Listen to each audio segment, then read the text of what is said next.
Hi guys, it's Taylor here, and in this video I'm going to be talking about how I'm training for the Appalachian Trail, both mentally and physically. I asked you guys if you were interested in knowing more about this in my last video, and a lot of people commented saying that you were. So here it is, I'm going to tell you how I've been training.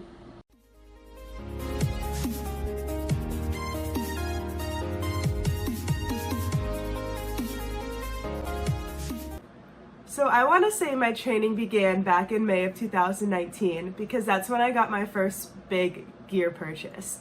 I got my Z-Packs Arc Zip backpack and I was so excited. I was able to start taking that on day trips and start picturing myself walking the Appalachian Trail. And that was one of my most expensive pieces of gear, so I figured when I spent my money and ordered that, I basically committed myself to doing this through hike. It was also in May of 2019 that I created my own hiking Instagram. I knew this was a great way to document all my hikes and get the word out that I was going to hike the Appalachian Trail. I also uploaded my first video in May of 2019, and that was just a quick couple-minute introduction talking about me potentially hiking the AT and trying to commit myself that way. So I think that was a big month for me, putting out the word that I was going to hike the AT and committing myself. And I knew once I did that and I put it out there, I probably wouldn't back down. And that hasn't happened so far, so I'm pretty happy. So I started really physically preparing for the Appalachian Trail by going on a lot of hikes. I use an app to track all my hikes, and that's called Gaia. And it will, as you walk, it will track your hike and kind of make a squiggle, and I've been doing that for a while. So I'll show you on the screen what my Gaia app looks like, so you can see all the different hikes I've done in New Hampshire. Each different color squiggle would be a different hike that I've done, and most of them, as you can see, are in the White Mountains.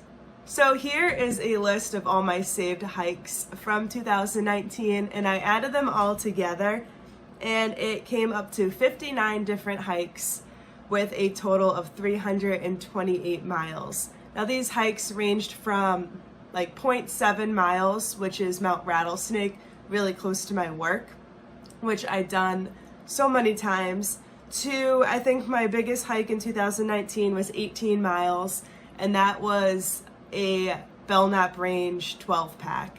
So there's 12 peaks in the Belknap Range, pretty close to my house, and me and my friend Courtney and Danielle went out and did all of them in a day, which is a great challenge, and I was sore the next day. So that's what I did in 2019. So far in 2020, it's only been 3 weeks. I've only gone on 2 major hikes, and I'll put those on the screen right now. I don't have a whole lot of time to go hiking this year because I am operating 2 gift shops while still trying to be a snowboard instructor. And the snowboard instructor is a good segue to my next way of training. I have been a snowboard instructor for 4 years now, and I love it so much. And you might not think that snowboarding is a workout, but it definitely is. I work in the ski school that teaches kids ages 3 to 7. So I am running around everywhere. And with kids that young, you can probably find me on the magic carpet. And I don't ride the magic carpet. I walk up and down it all day. These lessons go from 9 in the morning to 3:30 in the afternoon, and I am on my feet the whole entire time.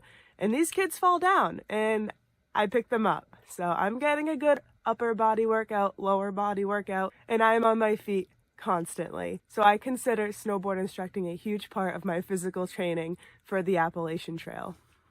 And on the off day that I go to work and I don't have a lesson, I will ride in my free time.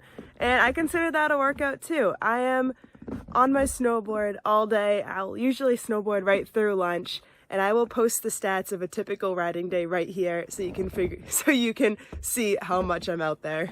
All right, and I'm back inside. I figured that if I was talking about snowboarding, I wanted to be out in the snow. So I'm back.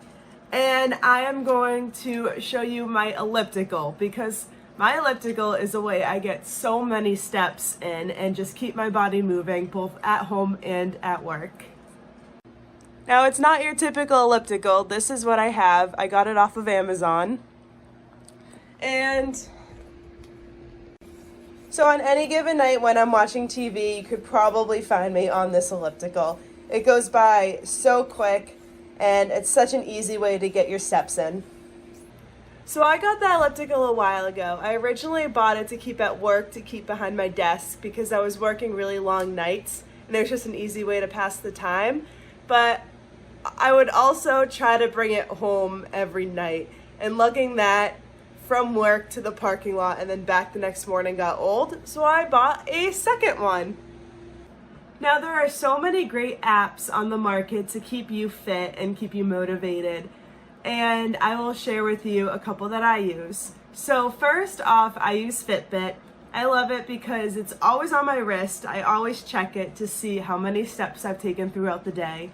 My step goal is about 15,500, and I am always motivated to get all my goals on Fitbit done and completed before I go to bed.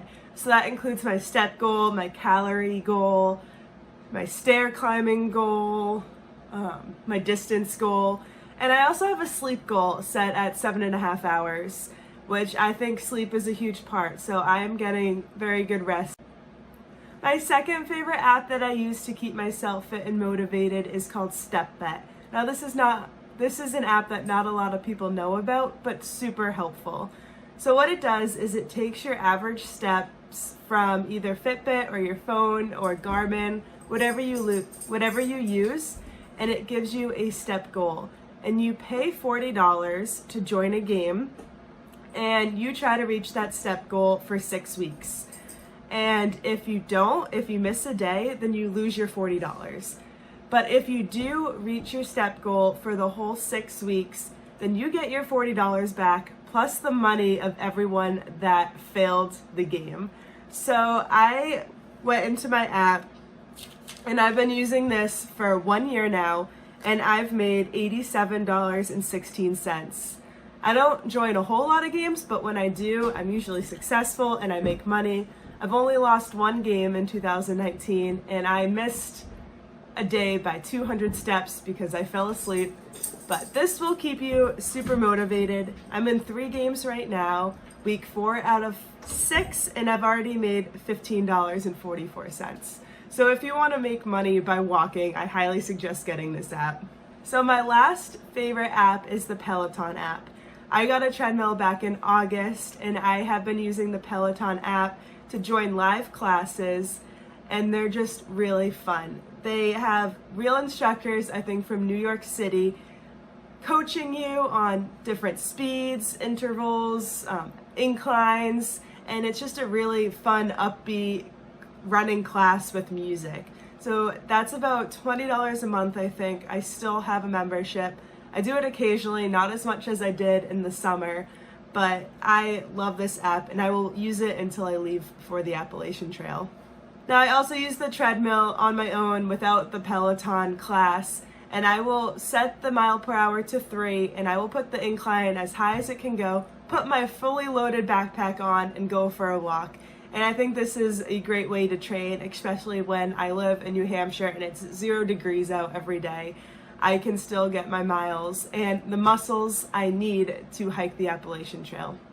Now that is a lot of the physical ways I'm training and keeping fit for my upcoming thru hike. Now I can talk a little bit about how I'm mentally training myself to go on this hike. A big one, which I haven't actually done yet, is I have the book Appalachian Trials. I think this is going to be a great book to help me mentally prepare. I've heard so many good reviews on this, and I am waiting until it gets a little closer to read the book so I can better retain the information. I am also mentally preparing for the trail by reaching out and talking to other people that are going to hike the trail this year, especially Frosty and Wild. I've been talking to them a whole bunch. We're in a group chat, and if I have any questions, I know that they're just one message away. So that's been really helpful. That's kind of eased myself a little bit, and just kind of, I don't have to worry as much because I know they're going to go through the same exact things that I will. And I've just really enjoyed getting to connect with other people that are doing this, because my parents don't know what I'm going through, my boyfriend doesn't know what I'm going through, but Frosty and Wild do. So it's nice to have them one message away. Thank you. I've also had the chance to talk with some pass-through hikers.